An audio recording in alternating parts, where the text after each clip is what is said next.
Ah, I'm just kidding, guys. But seriously, the Seven Dwarves were all released. Now, at the time of recording, we might not have the payoff that everyone's looking at. However, this felt like a prime opportunity to weigh in on synergy versus good cards.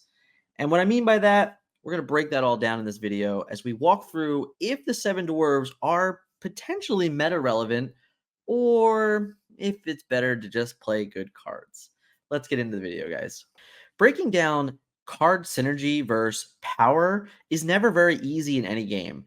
However, the Seven Dwarves kind of deliver us a real concept of understanding what is required and what isn't. And that's exactly why we're going to start with this particular setting. So I'm going to go over the cards quickly and talk about what they do on their own. And then we'll discuss if that's good enough as an embodiment for kind of the grand total of everything. Let's get into this one. Let's start with, of course, none other than Snow White. Snow White, Unexpected House Guest, is a 2-cost, uninkable amber character, 1 strength, 2 willpower, 1 lore, with the ability of How Do You Do? You pay 1 less to play 7 Dwarfs characters. Now, if she survives play on 2, you can have a very powerful turn 3 and 4 playing multiple impactful characters in the same turn. And let's be honest, this card must be protected at all costs. Now, Snow White, honestly, she's just a on-board character that's a lantern for dwarves, which is kind of a theme with the dwarves, but it is one of those where it's like you don't have to exert her. You can just put her into play, and hopefully your opponent isn't playing fire their cannons. And if they waste their smash on this, you're kind of like, all right, you smash Snow White. Just kidding. But seriously, it's one of those where if this sits in play, you're probably not questing with it for a few turns. You're trying to get the most out of its actual ability of How Do You Do? Now let's talk about what you can do with How Do You Do? Bashful, the Hopeless Romantic, is a 4-cost, 2/5 inkable character for Amber with 3 lore and the ability of Oh Gosh. This character can't quest unless you have another 7 Dwarfs character in play. Obviously, with the synergy aspect of it, it's a bit problematic because you are going to be reliant on having other cards in play to being able to utilize the 2/5. However, it is an extremely high lore to cost ratio if you can consistently play additional dwarfs each turn he wants to quest, and a solid willpower for cost. In all honesty, if we look around the landscape of the game, it's very common that your 4-cost 3 lore characters only have 3 willpower. So the fact that this has 5 willpower and it does have that conditional effect of needing another dwarf, that's okay. When in doubt, if we have to challenge with him, that's great also because we might be able to challenge with that character and then play cards like Rapunzel and heal it up and draw some cards because it has 5 health. That's like a worst case scenario. The best case scenario is you have a 3 lore character for 4 with 5 willpower. All good things. Oh, Grumpy Bad Temper is a 4-cost, inkable amber character with 3 strength, 4 willpower, 1 lore, with the ability of There's Trouble a Brewin'. Your other 7 dwarf characters get +1 strength. Now, it is a bit different to see the old grumpy attitude towards buffing characters, ironically, which I thought was funny about this particular lore setting of the dwarves. However, maybe it makes sense. Maybe they all want to beat him up. I don't know. All in all, nice little buffer to your characters. At 4 cost, it does present these turns where if you're able to, play 2 dwarves on turn 3, and you can play Grumpy on 4, maybe utilize them to trade up and get better value off of them. Hard to say. Later in the game, it might matter if later on you need to kind of like alpha strike into opponents to try and get rid of their stuff going on just by getting the little buff. Might create better trades for you. It is very, very hard to say. All in all, Grumpy, he's just Grumpy. Dopey, always playful. A 3-cost, amber, 2 strength, 2 willpower, 1 lore character with the ability of odd one out. When this character is banished, your other 7 dwarfs characters get +2 strength until the start of your next turn. So Dopey is dopey. It's fun. However, the thing that is I wish could have happened here, it doesn't make much sense. But the way his wording is, is that if your opponent is going to be swinging into your characters, then they'll just swing in a Dopey last. Otherwise, Dopey is just going to be utilized to swing himself, and then if you swing himself, you lose out on lore, you get whatever he gets, and then you buff your other characters, which is great. But it's still kind of like this really weird board state of like might not matter. And because of that, I think he falls kind of down on the scale. It just feels like his ability is going to be so like sporadically good that I don't think it's going to outweigh the real cost of playing Dopey. We'll see. Next one. Happy, good natured, 5 cost, inkable, 3 strength, 5 willpower, 2 lore with support. Happy is a jolly good fellow. He looks fun, looks nice. But I do think in terms of the game, 5 cost, 3 5, 2 lore, in just Amber decks alone, you probably have better things that you want to be doing. It doesn't actually give your other dwarves any actual effect. So until there's like some weird payoff that requires you to have like differently named dwarfs in play. Like if that's what the inevitable song that we get does, or what like a Floodborn Snow White does, maybe you want to come back to this guy. But much like Dopey, I don't actually think this card's very good. And if I'm looking for reasons to not play all 7 dwarves, this is another one that I think you can very easily just say, bye bye, happy, see you later. Sleepy, nodding off, 2 cost, inkable amber character, 2 strength, 3 willpower, 2 lore. That's right, a 2/2/3 with 2 lore. However, the ability of Yawn, this character enters play exerted. It is very powerful when going first. No Rafiki into him right away, or meta shifts away from the 3 cost of Rush. 2 lure for 2 in a decent body, not like the 2/1 Steel Aladdin or the 1/2 LeFou. It's very powerful if you reduce the cost. If you can get this to be a 1/2/3 2 lure, very good. And it's also a very good chance that this is a good standalone dwarf to see that will see play in the more aggressive strategies, in pairings such as Emerald or such as Amethyst. Sleepy is pretty great. In all honesty, I think this card is going to see a ton of play. I think Lantern decks will like this. I think any of the aggressive strategies that Amber's playing for will play this card. And the only time it's like really bad is on the draw against Rafiki. As of this moment, there's no other cards that like flat out trade into it on curve. Of course, obviously it's bad if your opponent's like playing the 2 cost 3/2s and they went first, then you're just gonna ink this guy most of the time. Maybe you don't. I don't know. Hard to say. But all in all, I do think this card will see a lot of play. I think your aggressive minded players, this might be an auto include in a lot of those decks. It is to note again with the rules, does not work with Rockstar Stitch. Just got to put that out there. There's no way for you to avoid Yawn and draw a from Rockstar. Not how it works. So just take that out of your playbook.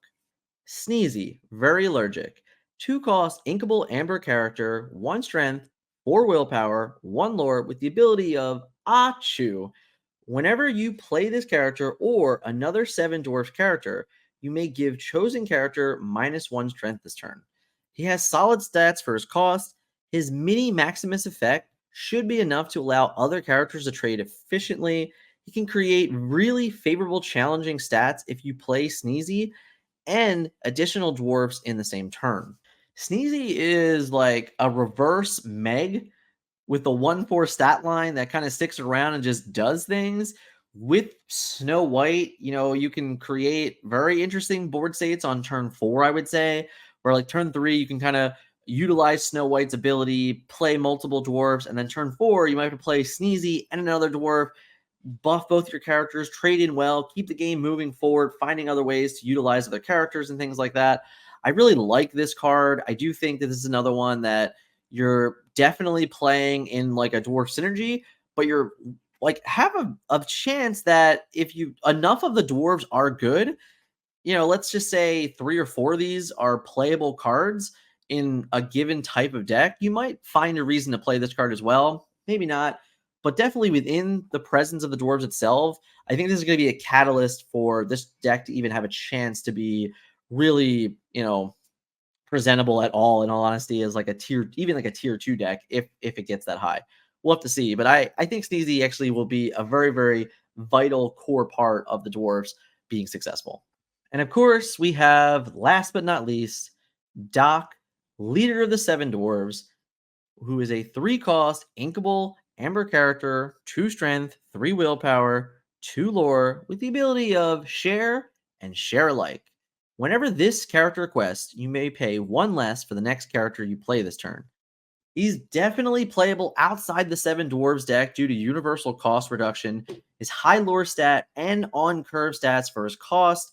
Him with Snow White already in play can play 2 cost dwarf for free, and it will allow the deck to dip into other options such as Stitch Rockstar. Doc and Snow White are the very key factors of why any of this can work. The question, of course, will become, how do I refill my hand by playing all these dwarves? Since none of the dwarves really were able to repay you for playing them outside of shifting into Stitch Rockstar or being able to cast Carefree Surfer more expensively, things like that to try and draw you back into cards, there has to be a payoff for this. So let's discuss what those potential payoffs could be. If you're enjoying that video so far, smash that like button for me. If you're new here, first time here, enjoying the vibe, make sure you hit that subscribe. Let's discuss the Seven Dwarves. Which one's your favorite? Let me know in the comment so I can get the feel of vibes. For me, so tough. I love Grumpy as a Grumpy because, he's grumpy, but he's not very good. So I can't really pick Grumpy. I actually really like Doc. I think Doc's really great. I think Doc's going to see play outside of just the Dwarf deck, which I think is interesting. A lot of synergy, a lot of good things going on, a lot of good vibes. We'll have to see for sure. But let's discuss what these cards may or may not be able to do in decks. So the Seven Dwarves, as we get into the discussion of synergy versus power. Well, here's my problem. Right now, we're looking at a deck that reduces the cost of your characters with Snow White, reduces the cost of your characters with Doc, and I can't find a reason to not want to play Lantern, right? Feels like a thing that you should definitely be playing and getting some use out of. So because of all those things, you have to find a way to refill your hand. And we already know that the best way to refill your hand is a whole new world. So because we have a whole new world already, then it just comes to the concept of all right, well, now we're just going to play an Amber Steel Songs deck, except we're going to fill out the quote good card section with dwarves. Now I have to go into this conversation of well, is that even good? Do I really want to play Snow White and Doc just to make my other dwarves cheaper so I can explode my hands faster and then so I can play a whole new world just to refill and outvalue my opponent? When I can already do that, but I can probably just play universal better characters. Now I have to outweigh the options of, are the dwarves good enough? I definitely think it's a place to start. I definitely think that if you're just a Seven Dwarf Snow White fan, then yeah, the answer is you should definitely play it this way. You should just put your dwarfs in the deck, enjoy your cards, fill up the rest of the deck with good steel cards, and just play this deck.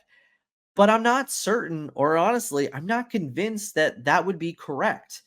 When I look at it in terms of what is capable of the meta, I go, all right, well, I can play Doc, I can play Snow White, I can play Sleepy, I can probably play Bashful, and things like that. And the final one, who do we have? Of course, yeah, so Bashful, right? Those 4 might be really good, but I don't want to play Grumpy. It's not a good card. It's not helping me anyway. It's not really enough for me to really get behind it, especially not if I don't want to play 4 of this. Maybe it's a 2 of. And then Dopey's the total, I don't want to play this card pretty much ever. I compare this card to Aladdin Street Rat, where it's not even a shiftable option. So it's still pretty mediocre and meh. So I just want to play better cards in general. And then I definitely don't want to pay 5 for this card because I already want Stitch Rockstars in my deck. I already want Carefree Surfers in my deck. I already want potentially Christopher Robin in my deck because Christopher Robin's really good in this type of concept when I'm just yeah, I can play all these cards so I can always have more than 2 characters in play, so Christopher Robin works great because then I can just get more out of them. All the synergy with Simba being a protection, Maximus and Goofy to protect all these characters also really work well with Christopher Robin. The crazy thing is, like I said, I just named like a million cards, right? And that's the thing. Like when you really start going in and looking at the landscape, you're like, how many of these cards can I fit in a deck? And if I put a deck list on screen right now with all the cards I just named, I might be at like 75 cards. Choices have to be made. And I think it's very difficult to make those in Disney Lorcana. And honestly, this is going to be a topic on the next podcast where we discuss this at length across the game of why it works more in other games opposed to why it works here. All in all, I think that the Seven Dwarfs are great. I think they're interesting. I think if you're a Snow White fanboy, fangirl, super fan, whatever you want to call it, then it's a playable cards. It's honestly like it's playable synergy. They do work well with one another. I do hope there is some payoff with Snow White or with a Hi Ho song card, like something that's going to pay me off for committing to synergy. But without it, hard to say. So that's the real truth here is that it is very simple to just implode these into a known deck and just say, oh, I'll play this as a Snow White theme. I digress. The other thing that I would be looking to do is pairing it with Sapphire. If you're going to go wide, you need the ability to keep things in play. And as I said before in a previous video, Grandfather Clock might be one of the best committed cards of the game, a completely direct response to the Chapter 1 metagame. If you want to hear more about that, check out the video that's on your screen right now. Click away, and I will catch you guys in the next video. See ya.